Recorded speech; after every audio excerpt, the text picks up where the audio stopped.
At its peak, Angkor was once home to over 500,000 inhabitants. For centuries, this kingdom used an early form of Pradal Saray to wage war against their enemies, the Cham and Siamese. But in 1431, the city was mysteriously abandoned. Today, the only records of Angkor's legacy are 900-year-old carvings on the temple's stone walls. Depicting epic Khmer battles, these carvings demonstrate both hand-to-hand combat and deadly weapons techniques.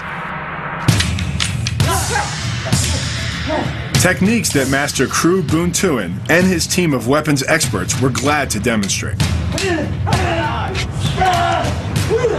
So these weapons are kind of like the weapons that we saw on that wall, like that mural. Exactly. It had been recreated and recovered again on the wall of the temple complex. The real Khmer fighting of the Khmer at that time. So you get a lot of the history of the martial art directly from the carvings that were on the walls. Exactly. You know, oral tradition and carvings on the wall is basically how they redeveloped Bokator here in the country.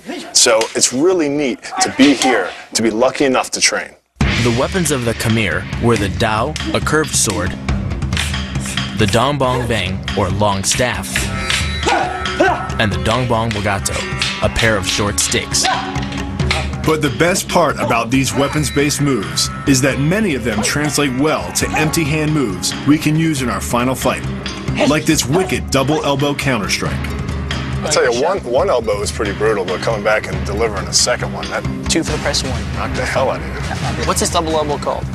Water buffalo horn fighting. Water buffalo horn fighting. Yeah. That just elbow sounds It's like the horn. horn. The first step is to close the distance and block an opponent's attack with an outside hand. Then you step in and slash the elbow back and forth across the opponent's face. So we're batting this down here, and then stepping into the elbow, and then back through with another elbow. The first elbow strike can accelerate to a speed of 25 miles per hour in less than a quarter of a second. Less than a third of a second later, the initial strike is followed by another, equally devastating shot. By employing the bony tip of the elbow, these strikes deliver a double dose of injury-producing energy and can result in a broken nose, facial fractures, or a wicked cut.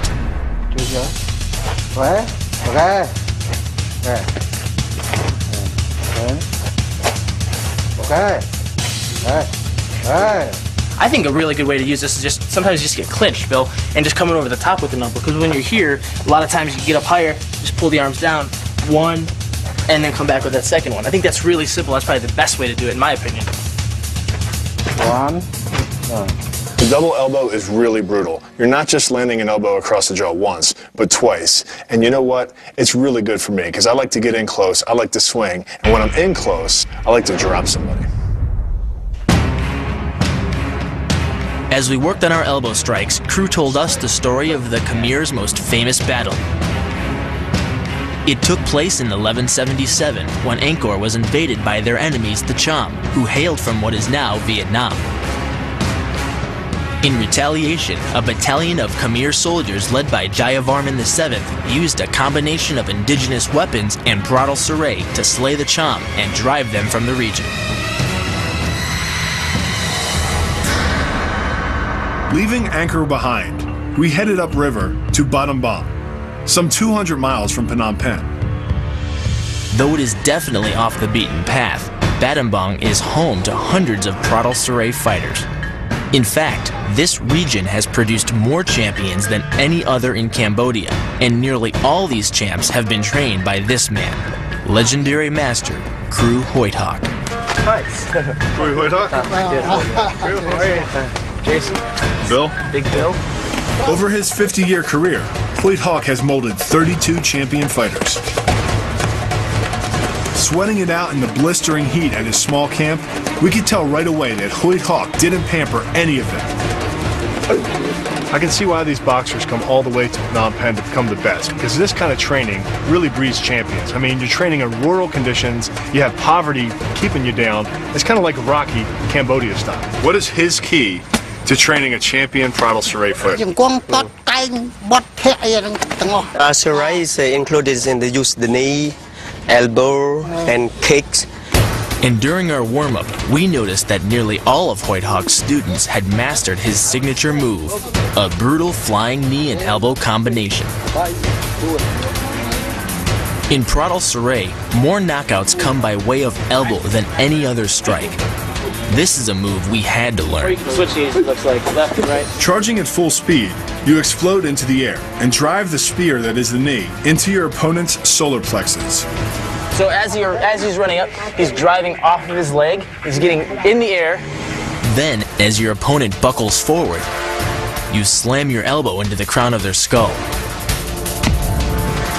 By propelling your body into the air, you effectively become a human missile, hurling your entire body mass into your opponent's gut.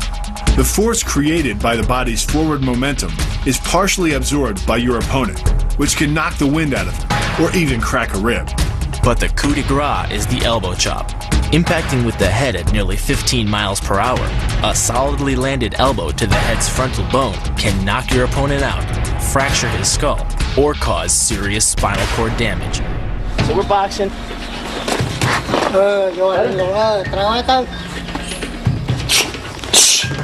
Damn, that's a lot of weight. How'd that feel? Felt like I had a 300-pound piece of sausage dropped on me. That's kind of cool, man. Like, I originally saw this and thought, that's cool looking, but how practical is that going to be? This looks like it could be kind of fun to pull off. Let me try it again.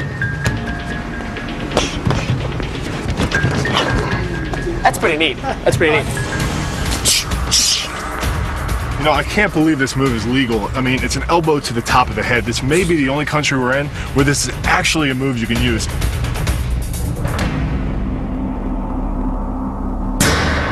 We trained until nightfall. Then crew led us to the outskirts of Battambang to show us where deadly moves like these are put into practice. The provincial night fights of Battambang are where many rural fighters get their start. Ranging in age from 14 to 21, they battle it out under the stars in clouds of bugs for a few bucks and a way out of dead-end village life. I don't know what's more dangerous, the guys in the ring or the bugs outside. But these guys aren't fighting for the cash. The winner of this tournament gets to fight in the big leagues in Phnom Penh. Talk about a gritty place, too.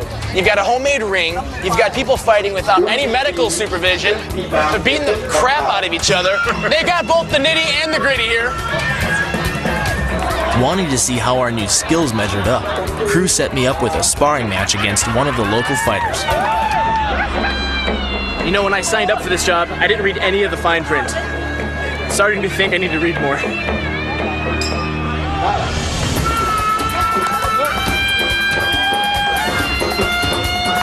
It was great to test out my skills, and we were both able to land a few shots. But this was as much two guys having fun as it was a full-blown sparring match.